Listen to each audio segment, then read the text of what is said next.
Likewise, there are things called a response class, the idea of a response class. This is a group of responses with the same function. Each response in that group of behaviors has the same effect on the environment.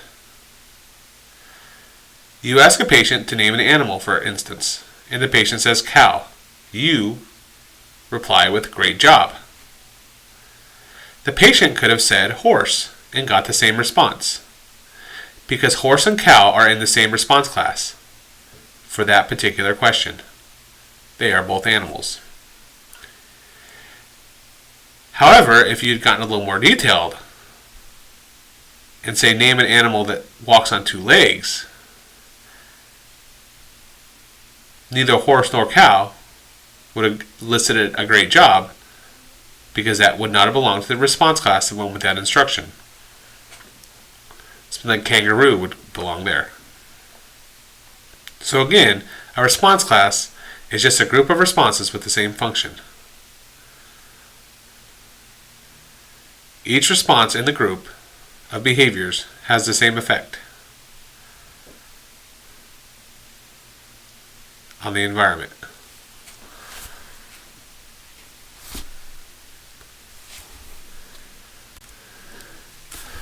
A repertoire, on the other hand, when I say a behavioral repertoire, it's all the behaviors a person can already do.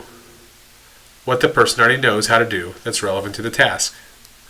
As a behavior analyst, I typically find out what a person's current behavior repertoire is during an assessment period. I want to know what they can already do before we start targeting goals.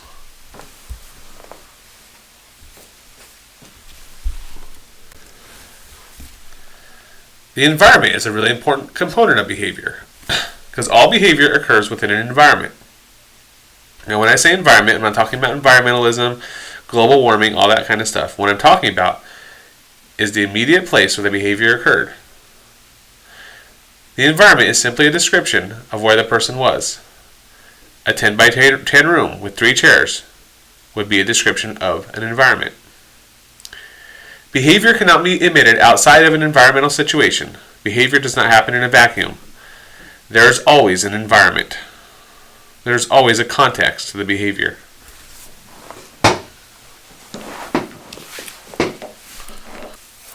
Another important component when we're talking about behavior is the environment. Within our environment, there will always be stimuluses. A stimulus can basically be anything. A stimulus is basically anything a person can react to based on their senses: sight, smell, touch, hearing, feeling. Again, sight, smell, touch, hearing, feeling. A stimulus is anything that a person can react to based on these senses. For example, if I'm driving down the road and I see a pothole, that's a stimulus that I saw, and I'll swerve to avoid it. Likewise, if I walk into a room and I smell a nasty smell coming from the garbage can, my behavior will respond, and I'll try to get that garbage can out. I'll respond by engaging in that behavior to get the garbage can out. I reacted to a stimulus based on a smell.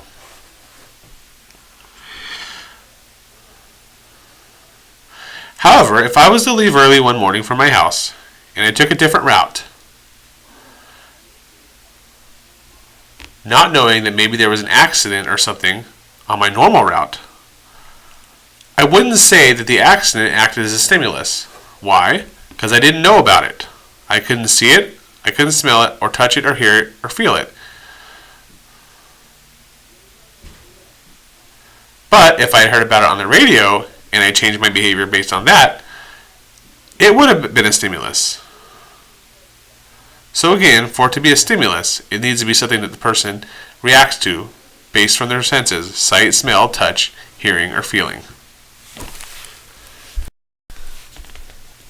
We describe stimuluses formally by their physical features, size, color, etc. By their temporal relation to something, how close time-wise to the behavior of interest, or to the target behavior. How close was the stimulus to the behavior occurring? And we can also describe stimuluses by their functionality. What effect does it have on the behavior? For example, a nasty smelling garbage can prompts me to engage in behavior to get rid of that garbage can. Seeing a red light on a stoplight functionally causes me to hit my brakes.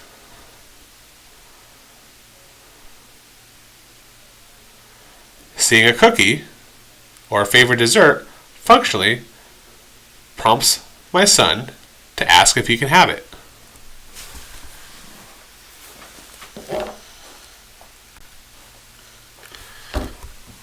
Likewise, there is something known as a stimulus class. Any group of stimuli that share common elements in one or more of these following dimensions: the formal dimension of the stimuli, the temporal relation of stimuli, and the behavioral function of the stimulus change. For example, if I was describing a stimulus of stoplights, they all have a formal dimension of a green, yellow, and red light. They all should function the same. If the stimulus changes, the red light should mean stop, yellow light slow down, and green light go.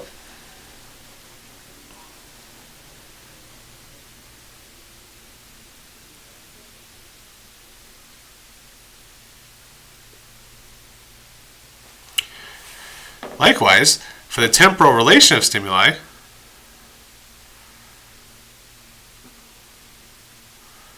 a red light will always follow the yellow light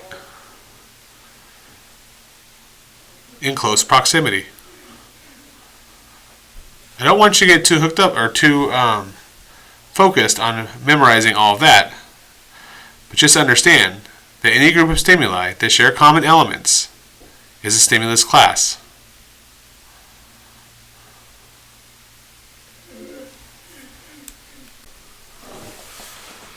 Formal descriptions of stimuli, or formal dimensions of stimuli. We describe, we measure, and we can manipulate stimuli based on their size, color, intensity.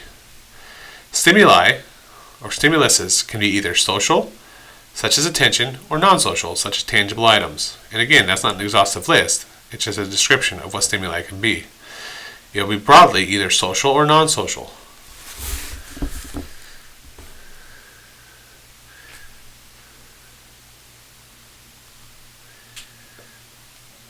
The temporal locus of a stimuli. Behavior can be affected by a stimulus. These changes either occur prior to a behavior, which is known as the antecedent, remember, or immediately after the behavior, the consequence.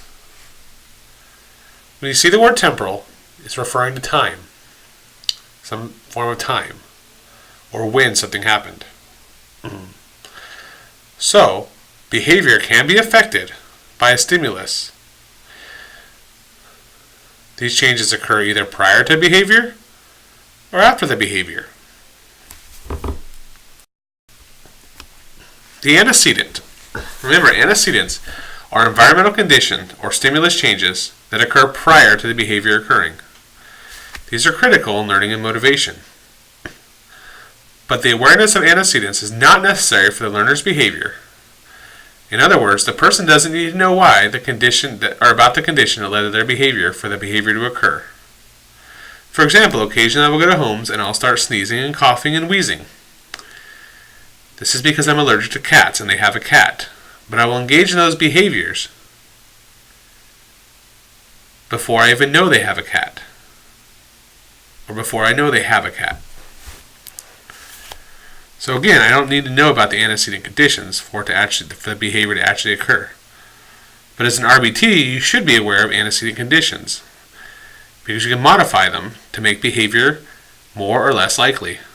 And we want the good behavior to be more likely, and the bad or undesired behavior to be less likely. The consequence, on the other hand, is stimulus change that follows a behavior, especially those that are immediate, and if the person is in a motivated state. This will influence the future likelihood of behavior. It will either increase or decrease it. If it increases it, it's said to be reinforcement. If it decreases it, it is said to have punished it. Again, the consequence is a stimulus change that follows a behavior.